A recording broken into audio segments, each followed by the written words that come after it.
noite a todos. Hoje é a nossa terceira aula a respeito do estudo do panteísmo, né?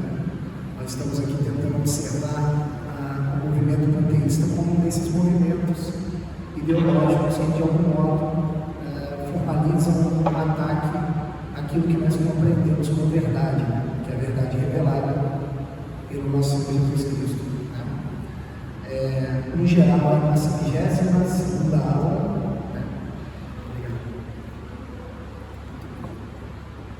Em geral, a nossa 22ª aula. E nós hoje vamos dar prosseguimento analisando o panteísmo de um outro pensador moderno, né? Considerado um dos maiores pensadores pela academia, que é o pensador alemão Hegel. Não sei se vocês já escutaram, né? O Hegel ele é muito repetido no ambiente acadêmico, né? E o Hegel também é responsável por ter formado a base, pelo menos filosófica, daquilo que seria no futuro o pensamento marxista. Então, você já vê que o Hegel abriu uma porta que acabou produzindo um dos maiores inimigos da igreja, que é o movimento marxista, apesar desse não ser o tema de hoje. Antes da gente entrar para analisar o panteísmo do Hegel, é necessário nós meditarmos num pequeno aspecto da filosofia que vira e mexe a gente tem que relembrar, porque se nós não fizermos esse exercício de memória, a gente perde, né, a atividade intelectual pelas mãos, aquilo escorre pelas mãos e a gente para de perceber a realidade como de fato é. Né? Qual é o papel do filósofo? Qual é o papel do filósofo? O papel do filósofo é ele ter um intelecto limpo ao ponto de ele olhar para a realidade e perceber a estrutura que mantém a realidade existindo. Então o filósofo ele busca as causas das coisas, ele tenta compreender o movimento das coisas, ele tenta compreender a estrutura do que está por trás de tudo, ele tenta compreender a origem de tudo, ou seja, o filósofo é aquele que está aberto para a realidade. Né? Só que esse exercício que está aberto para a realidade, ele não é um exercício feito de qualquer jeito. Né? Ele precisa de um método, precisa de um hábito, precisa de uma vida minimamente intelectual e moral, né? Não é uma coisa tão simples. Isso que eu estou falando é tão verdadeiro que, se você pegar os ensinamentos dos grandes mestres da filosofia, todos eles vão dizer o seguinte: olha, o primeiro passo para o exercício filosófico é estar atento à realidade. Daqui a pouco você capta algo da realidade. Então, logo que você capta algo da realidade, você já parte para o segundo momento, que é o exercício da abstração. O que é o exercício da abstração? Você vai pegar aquilo que você captou da realidade, abstrair aquilo que é essencial, para você formar um conceito, uma definição sobre aquilo que você percebeu. O exercício filosófico termina aí? Não. Existe depois o terceiro movimento, que é o movimento de volta à realidade, para você verificar se aquela abstração que você fez está condizente à realidade. Então, esse movimento de ida e volta faz parte da própria atividade filosófica. Por que eu estou frisando isso? A partir da modernidade, vai acontecer um problema muito sério na história da filosofia, que é o seguinte: você vai ter grandes gênios da filosofia, ninguém aqui está negando a genialidade deles, mas vocês percebem, não sei se vocês já estudaram basicamente esses pensadores, mas você percebe logo de cara que eles tiveram algumas intuições filosóficas muito verdadeiras e autênticas, mas tão logo eles passaram para o segundo momento, que é o momento de abstração, eles se esqueceram ou optaram por não fazer o terceiro movimento, que é o de voltar à realidade e verificar essa abstração. E quando você não faz esse último movimento, você acaba caindo no erro. Que erro é esse? Você acaba caindo no mundo da mera abstração, ou seja, no mundo ao qual você raciocina conceitos, mas esquece de relacionar esses conceitos com a realidade. E aí você corre risco, porque você pode se perder no meio dos seus raciocínios e, de repente, aquilo que você está desenvolvendo já não tem mais nenhuma raiz na realidade. Né? O pensador que nós vamos estudar hoje é um desses casos, o Hegel. Né? O Hegel construiu um monumento filosófico belíssimo, uma estrutura racional belíssima, uma filosofia extremamente pretensiosa, que tinha como finalidade explicar a realidade por inteiro.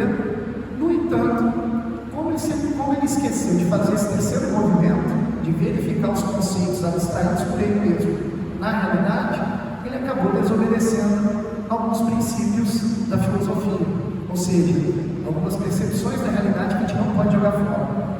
Se você desobedece esses princípios, o que você está produzindo já não é mais filosofia. É uma teoria que pode até esbarrar na verdade uma vez ou outra, mas na sua totalidade não vai ter valor filosófico, não vai ter valor de uma filosofia autêntica. E infelizmente o Hegel corre nesse erro, como muitos pensadores da modernidade. Uma pergunta que poderia ser feita é a seguinte: por que isso ocorreu com frequência na modernidade? Seria uma boa pergunta. Isso aconteceu muito na modernidade por conta de um desejo exagerado pela originalidade. É impressionante. A partir de René Descartes, todos os filósofos que vão surgindo na modernidade, eles têm como pretensão serem mais originais do que os anteriores. E essa busca por originalidade, obviamente, corrompe a busca pela verdade. E isso aconteceu com Hegel. Então, por vezes, os pensadores eles constroem castelos belíssimos, lógicos, abstrativos, mas que, quando você vai ver, acaba desobedecendo certos princípios que norteiam a realidade. Tudo isso em busca da originalidade. Então, você vê uma originalidade no pensamento, mas nem sempre você vê uma raiz da verdade. Então, filosoficamente falando, já não serve de muita coisa, aliás, até atrapalha a nossa vida, como vocês vão tentar observar no dia de hoje. Mas para a gente começar a explicar o panteísmo do Hegel, é necessário nós relembrarmos aqui alguns princípios da filosofia que foram trazidos pelos grandes filósofos, como Aristóteles e Santo Tomás principalmente, porque se nós perdermos esses princípios de vista, a gente pode incorrer no mesmo erro que o Hegel incorreu, tá? Que princípios são esses? Dois primeiros desses princípios, o Sérgio já falou aqui, eu já falei, mas a gente tem que relembrar, senão a gente perde o fim da meada. Quais são esses dois primeiros princípios? São os princípios da substância e do acidente. Desculpa, tem que relembrar isso sempre, porque senão a gente se perde, né? O que é substância e o que é acidente? Vale lembrar que antes de novamente explicar isso, que Santo Tomás e Aristóteles, quando eles desenvolveram esses conceitos, eles fizeram aquele dever de casa de voltar para a realidade e verificá-los na realidade, obviamente, tá? Então, tudo que a gente for falar aqui como um princípio filosófico, qualquer um, ao meditá-los, pode verificar na realidade, tá? Então, o que seria substância e acidente, tá? Santo Tomás e Aristóteles, eles diziam que a realidade, ela é toda constituída por substâncias e acidentes.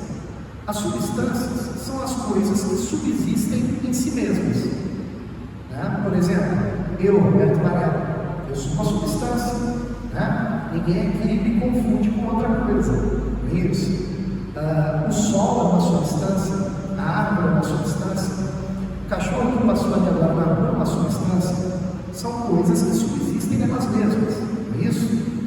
O acidente, em contraposição, não subsiste nele mesmo. O que é um acidente? Um acidente é aquilo que existe, mas existe em uma substância, né? Exemplo: cor, tamanho, relação, altura, todas essas coisas são acidentes, né? É aquilo que o Sérgio uma vez brincou aqui: ninguém nunca viu uma cor andando por aí. A cor é sempre a cor de alguma coisa. Ninguém viu o tamanho andando por aí. O tamanho é sempre o tamanho de alguma coisa. Então, esses dois conceitos, substância e acidente, são princípios que não têm realidade. Não tem como negar esses dois conceitos. Não tem como negar. Vocês vão ver que no pensamento do Hegel, ele desobedece esses conceitos. Já já a gente vai ver isso. Outros dois princípios são os princípios de potência e ato. O Sérgio falou um pouco aqui também.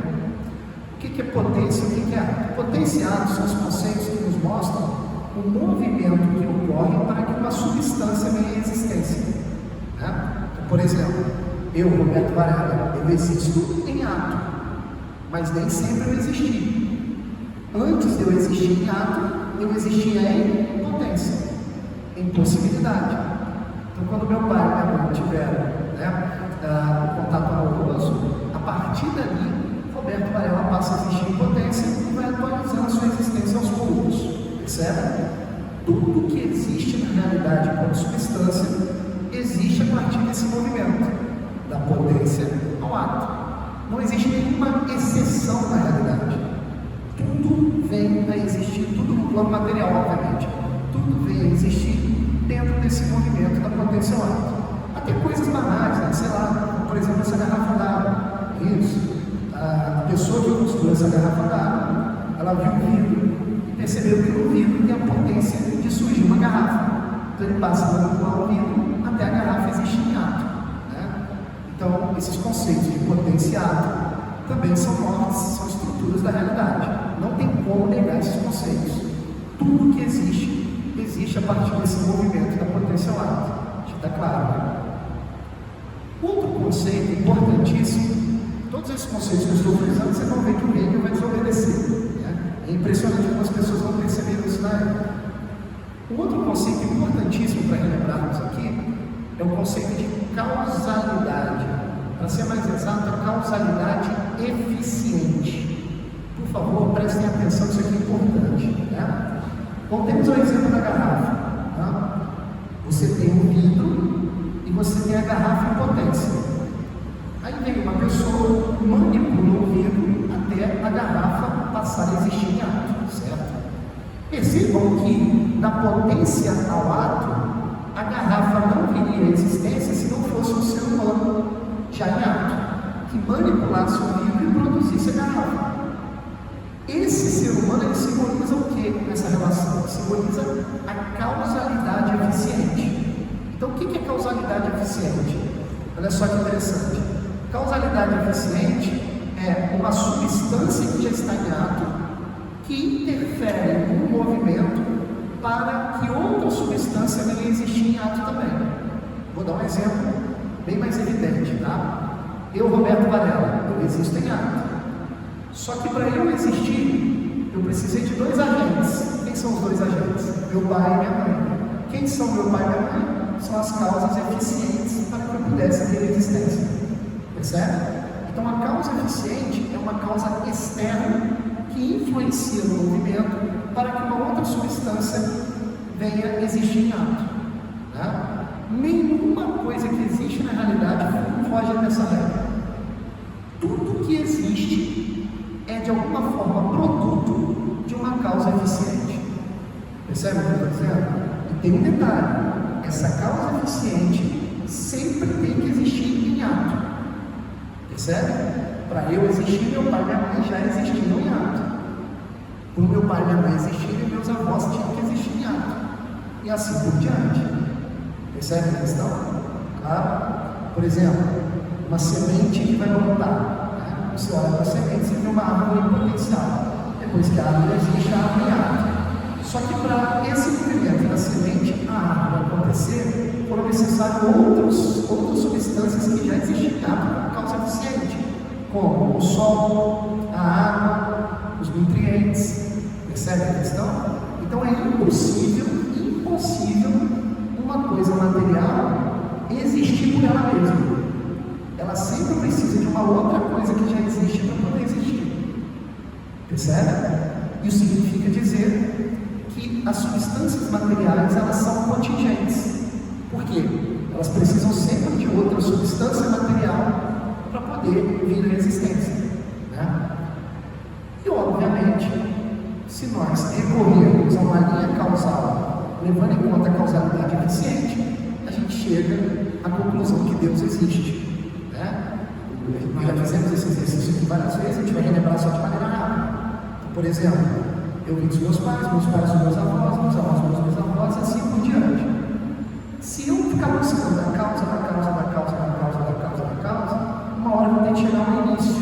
E olha que interessante, esse início, por sua vez, não foi uma substância formada da potência átomo. Esse início vai ter que ser uma substância única, que não obedece o mesmo regimento das coisas materiais. Então terá que ser uma substância única, que já esteja em átomo puro, e que não existiu antes em potência, mas já existiu átomo desde sempre. Né? Esse ser nós chamamos de Deus. Deus existe. Deus tem que existir por conta disso. Percebe? Deus é como se fosse a causa eficiente de tudo. Se não tivesse Deus como causa eficiente, nada poderia existir. Eu acho que isso é bem claro. Por isso que nós falamos que Deus tem uma existência necessária. Né? E os outros dois conceitos, que são os conceitos do raciocínio, da lógica, que são os conceitos de identidade e não contradição. Conceito de identidade, básico, todo mundo percebe. Eu sou eu mesmo. Tem como duvidar disso? Não. Essa garrafa é a própria garrafa. A é igual a A, 2 é igual a 2. Esse é um conceito de identidade, é um princípio. É impossível desobedecer esse princípio. Percebe? Uma coisa é ela mesma. Óbvio. Né? E o outro princípio é o princípio de não contradição. O que diz o princípio de não contradição? Uma coisa é ela mesma e não pode não ser ela mesma ao mesmo tempo. Né? Eu sou eu, não tem como eu ser eu e não ser eu ao mesmo tempo. Também é básico. O princípio de identidade é não contradição. Pois bem, por que eu fiz toda essa revisão? O pensamento que vamos ver hoje também, ele infelizmente desobedece esses princípios dentro da sua teoria. Né? E, obviamente, ao desobedecer esses princípios, ele acaba formulando uma teoria que explica um monte de coisa, menos a realidade. Né? Ele até encosta, esbarra em algumas verdades providenciais, é um grande pensador. Sério, você lê, você fica encantado com a inteligência desse pensador, mas, no entanto, não nos serve como explicação da realidade. E, obviamente, querendo ele ou não, eu quero ser levado a crer que não foi o intuito dele, mas ele acabou produzindo uma máquina de guerra contra a igreja, justamente pelo fato dessa filosofia desobedecer esses princípios. Então perceba, eu acho impressionante no mundo atual, quando as pessoas elas usam o argumento para contrariar as verdades trazidas pela igreja, as verdades reveladas, ao dizer assim, não, essas verdades não servem porque são verdades de crença séria.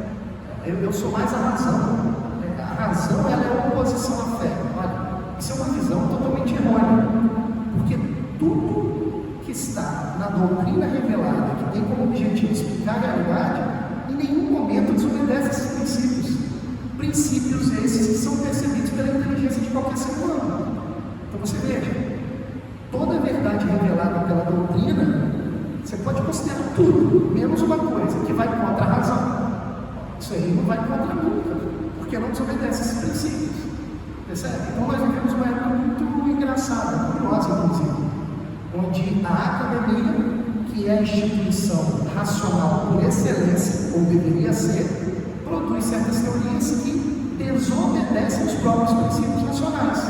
E pior, ainda acusa a religião cristã, a doutrina católica, como uma espécie de conhecimento que desobedece os princípios. Então você veja, é um erro duplo, né, do que é produzido na academia. Pois bem, vamos então ao pensamento do Hegel. Né? Para início de conversa, o Hegel, de algum modo, ele também desenvolveu o panteísmo, assim como Spinoza, que já estudamos, né? e como também os históricos que nós estudamos aqui, né? na filosofia grega antiga. E o que é basicamente o panteísmo? Todos vocês sabem. O panteísmo ele parte de uma premissa que é a seguinte: tudo é Deus, Deus é tudo. Tudo é Deus, Deus é tudo. Ou seja, essa realidade inteira que nós vivemos dentro, nós estamos dentro dessa realidade, essa realidade inteira, ela é a única coisa que existe. Ela é Deus. Ou seja, não existe nada que transcende a realidade. Não existe nada que esteja fora da realidade. Percebe? Não há nada de fora da realidade. A realidade é a única coisa que existe. Né? Perceba que já é diferente daquilo que nós acreditamos. Aquilo que nós acreditamos já é completamente distinto disso. Para nós, a realidade tem um limite e o que transcende a realidade é o próprio Deus. Percebe? Isso que Deus para nós criou a realidade. Né? Para os filósofos panteístas, Deus não criou a realidade. Deus é a própria realidade. Percebe? Então, de alguma forma, a realidade existe desde sempre e de alguma forma vai existir para sempre. Percebe? Isso na concepção desses pensadores modernos. Só que, qual é a novidade trazida por Hegel? Olha o que ele vai dizer logo de cara. Ele vai dizer que a realidade não é uma substância e, pior, não é constituída de substâncias. Então, o que ele está dizendo? A realidade não é constituída de substâncias. que ele quer dizer com isso? Ele vai dizer logo depois o seguinte: a realidade é um espírito. A realidade é um espírito. O que ele está falando? Ele está dizendo que a realidade é um sujeito, é um espírito, é um alguém, percebe? É um espírito que vai se desenvolvendo por ele mesmo. Não sei se vocês estão compreendendo. Então ele está dizendo que a realidade não é constituída de substâncias, como vão dizer, por exemplo, Aristóteles e Santo Tomás. Ele está dizendo que não existe substância. Ele está dizendo que a realidade é um espírito. Espírito. Quando ele chama a realidade de espírito, a gente tem que compreender o que ele está querendo dizer, tá? O que é espírito para Hegel, tá? Espírito para Hegel é uma atividade, um movimento que se autogera e se autodesenvolve. Olha o que ele está dizendo. A realidade é uma coisa só, é uma espécie de espírito que vai se desenvolvendo por ele mesmo. Percebe o que eu estou dizendo? É como se essa realidade fosse menos desenvolvida lá atrás e ela fosse se desenvolvendo de maneira progressiva por ela mesma. Percebe a questão? Então a realidade ela está sempre em movimento graças a esse motor que ele chama de espírito. Então a própria realidade é um espírito que quer se desenvolver. Não sei se vocês estão compreendendo. Ou seja, isso traz um problema, um problemão inclusive. Porque olha só, se ele está chamando a realidade de Deus, ele está dizendo que esse Deus é um espírito que se desenvolve, então ele está dizendo de antemão que esse espírito nem sempre foi desenvolvido. Percebe? Que esse espírito está numa crescente. E se esse espírito não foi desenvolvido, ele está se desenvolvendo, então ele está em movimento e justamente por isso ele é imperfeito. Percebe? Porque ele precisa de melhorar o que ele é. Ele precisa de se desenvolver. Então, obviamente, ele não pode ser perfeito. Só que aí tem duas perguntas que ele já não responde. A primeira: o que está ocasionando esse movimento? Não tem nada do lado de fora, então não tem causa eficiente. Então ele está dizendo que esse próprio espírito que é o mundo, ele mesmo vai se desenvolvendo. E para ele provar um ponto de vista, ele começa a usar e lançar mão de alguns exemplos. Ele vai dizer: para qualquer cantinho que você olha da realidade, para qualquer parte que você olha da realidade, você sempre vai ver esse movimento de desenvolvimento pela própria coisa. Esquisito isso, né? Mas ele cita um exemplo que é muito engraçado, inclusive. Ele diz o seguinte: observe o desenvolvimento de uma planta, igual o exemplo que nós demos no início da aula. Olha o que ele vai dizer. Como se dá o desenvolvimento de uma planta? O desenvolvimento de uma planta sempre se dá em 3 movimentos. Você tem primeiro a semente, e aí a semente por ela mesma se desenvolve em uma flor, e essa flor por ela mesma se desenvolve em um fruto. Então, quando eu observo o crescimento de uma planta, essa mesma observação que eu estou fazendo vale para o todo, para a realidade inteira. Então, o desenvolvimento da realidade inteira, segundo ele, pode ser comprovado quando nós observamos as coisas individuais dentro da realidade, que tem esse mesmo desenvolvimento. Percebe o que eu estou tentando mostrar? Ou seja, o mesmo desenvolvimento que ocorre com a planta é o desenvolvimento que ocorre com todas as coisas e, obviamente, com a realidade. Percebe? Com a realidade inteira, que ela mesma vai se desenvolvendo. Percebe o que eu estou dizendo? E aí ele vai traçar uma regra básica para você entender esse desenvolvimento. E essa regra básica vai dizer que ocorre em 3 momentos, sempre. O primeiro momento é uma primeira determinação, que é a semente. Né? Quando nós olhamos a semente, ela é determinada nela mesma, ela é fechada, então ela é determinada de algum modo. Só que daqui a pouco vem o segundo momento. É como se a semente quisesse se abrir para o mundo, e ela se nega, e aí brota uma flor. Percebe? Aí a semente deixa de existir e passa a existir a flor. essa flor é a negação da semente, percebe? Só que com essa flor surge uma nova determinação, que é a determinação flor. Está todo mundo entendendo? E logo depois disso a flor lança um fruto. O que é o fruto? É justamente a negação da flor. A flor murcha para dar vida ao fruto. Então logo o fruto existe, nasce ali uma terceira determinação. Do fruto tem uma nova semente e recomeça o processo. Vocês estão compreendendo? Esse processo de determinação, negação, determinação, negação, determinação, negação é a própria essência do movimento de toda a realidade. Pegaram a jogada? Então, se você perguntasse para Hegel assim, Hegel, tem como você me explicar, sei lá, o que é uma flor? Ele vai dizer, não tem como. Mas por quê? Porque a flor ao mesmo tempo é e não é. A flor ao mesmo tempo é, no momento que eu estou vendo agora, mas daqui a pouco ela deixa de existir por conta do fruto que ela lançou, então ela já não é mais. Então ele vai defender uma filosofia que vai trazer uma impossibilidade. Ele vai dizer, ó, é impossível traçar conceitos sobre as coisas, porque as coisas são e não são ao mesmo tempo, visto que tudo está em movimento, visto que tudo deixa de existir para existir outra coisa. Qual o princípio que está negando? O princípio da não contradição. O princípio da não contradição. Ele está dizendo ainda mais, está dizendo, olha, a contradição é a essência da realidade. Então ele vai dizer ainda pior, ele vai dizer, ó, se eu quero compreender a realidade com a minha razão, eu tenho que aceitar a contradição, porque a contradição é a essência do próprio movimento. Percebe a porta perigosa que ele está abrindo nesse sentido. Isso é a mesma coisa que dizer que a verdade não existe. É a mesma coisa que dizer que a verdade não existe. Ele até diz que a verdade existe. Ele vai falar o seguinte, olha, a única verdade possível seria aquela que eu pudesse enunciar através de um sistema completo, observando a realidade inteira de maneira absoluta.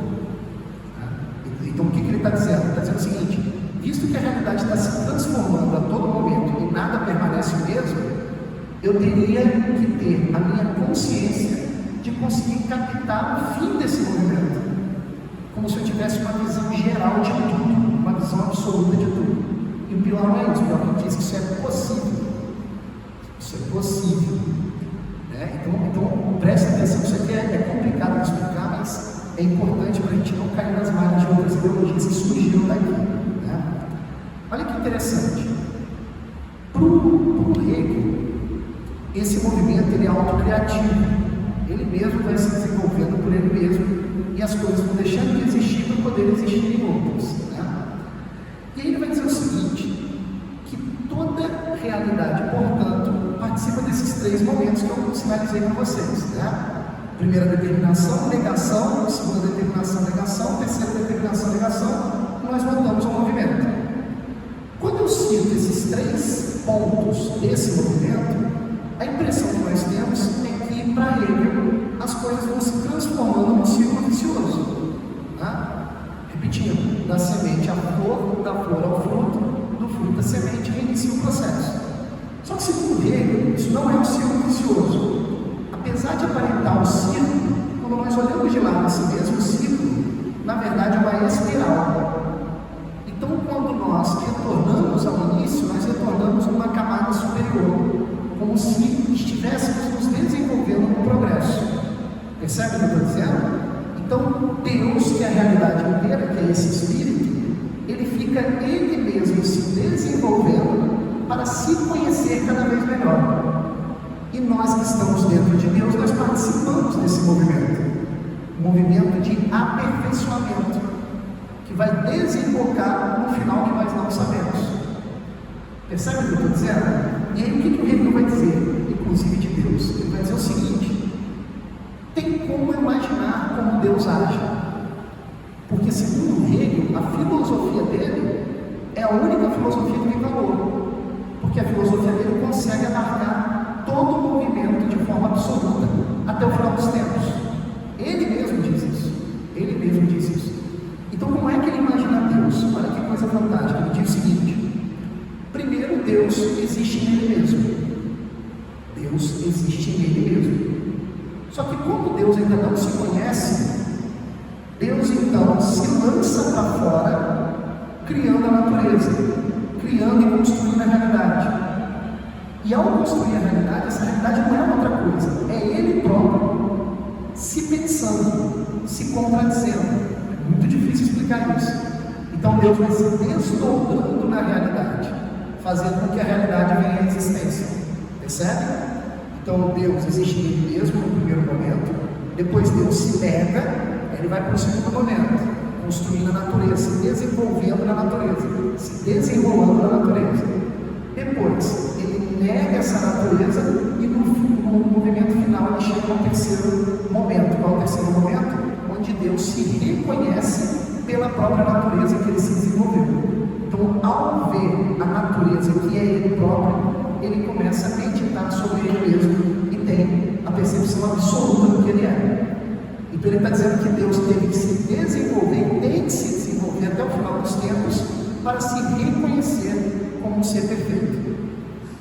Olha que doideira. Então, se Ele está falando isso, Ele está partindo do princípio que Deus não é um ser perfeito. E nem é um ser que criou as coisas do nada, mas é um ser que está nos mostrando nas coisas, Ele se desdobrou nas coisas.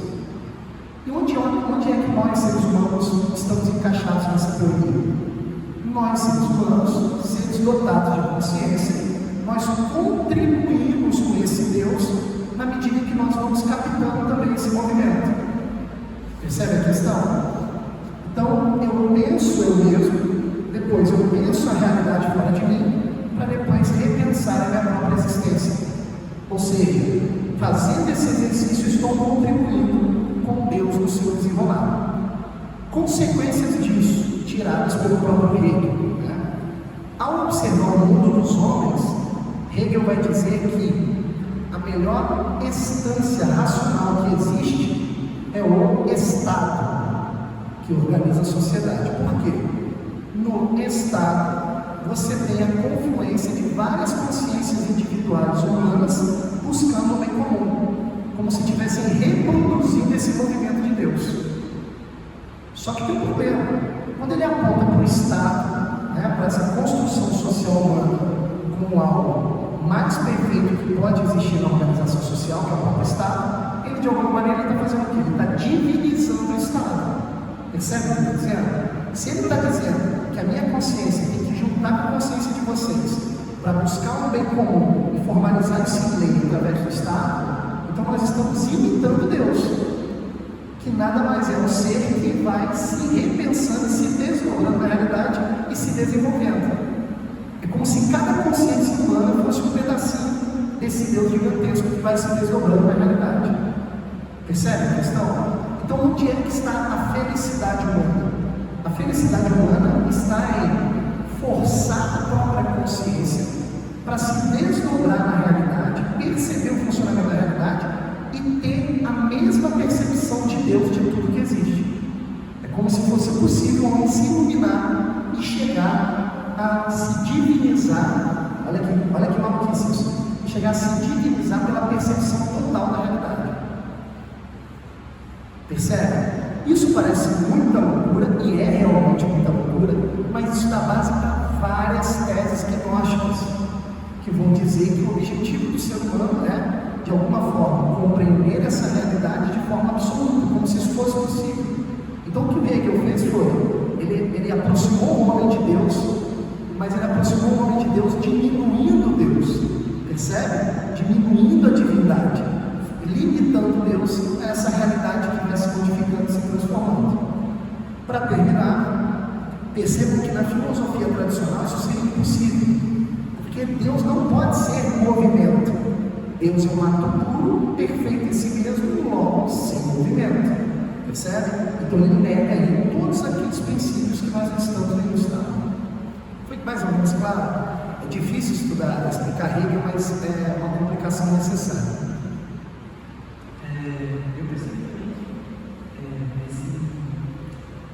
essa colocação aí, dá para você pensar, por exemplo, vamos pegar uma pergunta de Descartes, sabe? Deus existe porque é perfeito, a gente tem conceito de perfeito. E se reverter esse problema dele, tendo noção de que nós só conseguimos dirigir coisas que o nosso intelecto consegue compreender.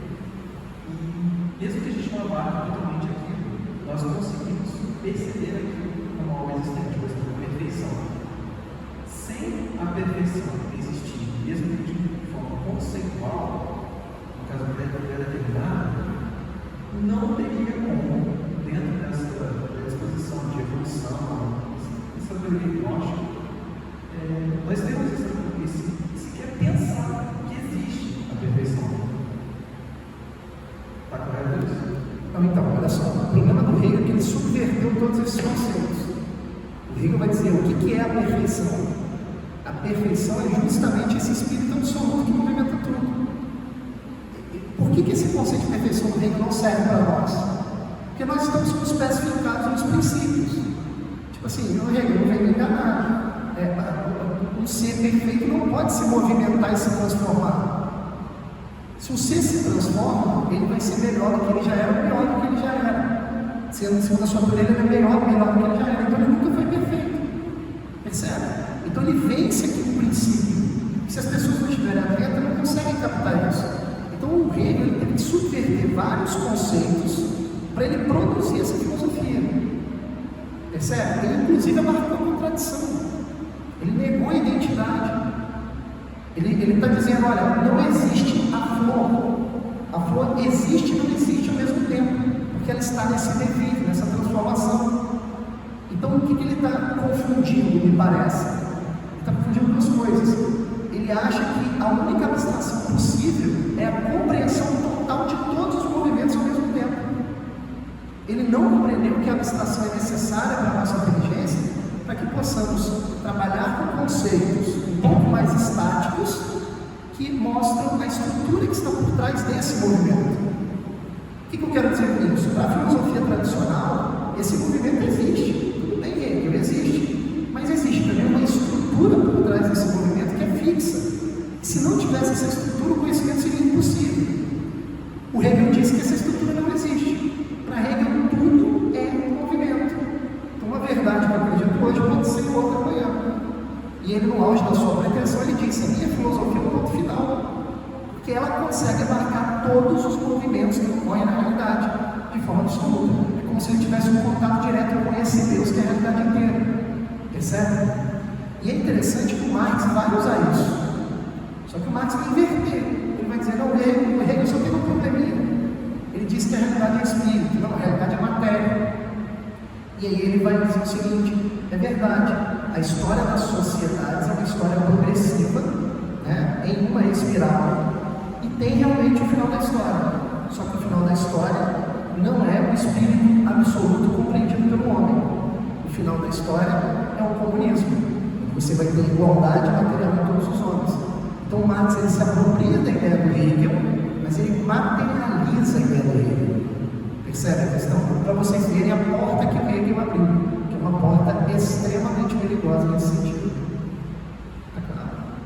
Duas coisas também que eu consegui perceber pela essa aula foi os pontos que Hume e Kant colocaram para que ele conseguisse elaborar a teoria dele, que foi a combinação do princípio de causalidade e a colaboração da primeira, no caso de Hume, e, por exemplo, as partes das arquiteturas da razão do Kant, que faz com que tenha que não tradição não existir. Mas o Kant ainda foi mais tranquilo que o Hegel, porque o Kant chegou nas antinomias. Para quem não sabe, antinomias são contradições que o estudo do Kant não tinha solução. Olha, existem algumas contradições na realidade que não tem solução. Eu vou chamar de antinomia e vou deixar sem solução. O que o Hegel vai fazer? Ele vai ler a obra do Kant e vai dizer: nossa, o Kant parou aqui porque agora que ele achou a essência da realidade, a essência da realidade é a contradição. As antinomias são a essência da realidade.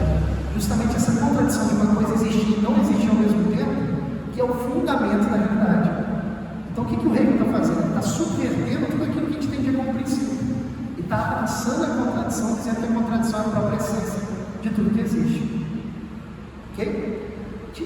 Para um leitor desatento, você quase conclui que o Hegel está pedindo para você se diluir na contradição.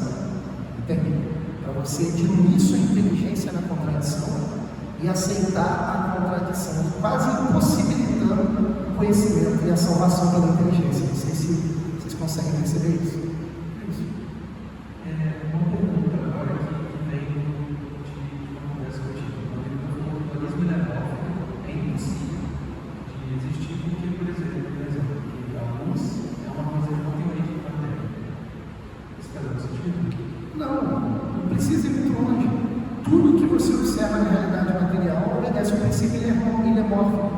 Ou seja, você tem matéria e forma, tudo tem uma constituição material e tem uma essência, uma forma, uma causa formal. Né? Se tudo fosse só matéria, nós não diferenciaríamos uma coisa da outra, porque faltaria um princípio formal, que é a essência. Certo? E se tudo fosse só a essência, tudo seria apenas pensado, não teria realidade material. Então a junção da matéria com a forma é da estrutura da realidade. Né? Agora, você pode pegar matérias mais sutis e tentar contrariar esse princípio, né? Como a luz, por exemplo. Mas olha só, a luz é alguma coisa. Então há ali um princípio formal que determina uma matéria sutil. Entende? Entendeu o exemplo de ondas eletromagnéticas de matéria viva? Não, mas aí ele já está entrando dentro da matéria. O que ele está fazendo? Ele está entrando dentro da matéria e procurando determinações dentro da matéria. Isso aqui é um problema. Quanto mais você foge do polo formal, que é a essência, vai entrando na matéria, mais a coisa vai ficando meio instável. Porque você está chegando perto da matéria-prima, que é uma matéria primeira sem forma. Percebe a questão? Então, obviamente, eu acho outras determinações dentro da matéria. Mas tudo isso que ele está falando são incidentes de uma substância, não são substâncias. Percebe? Não existe uma onda eletromagnética que é ela mesma alguma coisa. Percebe? É característica de outra coisa. Se eu tirar todas as coisas que existem no som, não sobra onda magnética, nem luz, entende? Tá claro? Show? Então é isso. Ela foi um pouco pesada, a regra é meio complicada, nem trabalhei todos os conceitos para complicar, mas eu acho que ficou claro onde é que está o pé de barro da tese. Então é isso.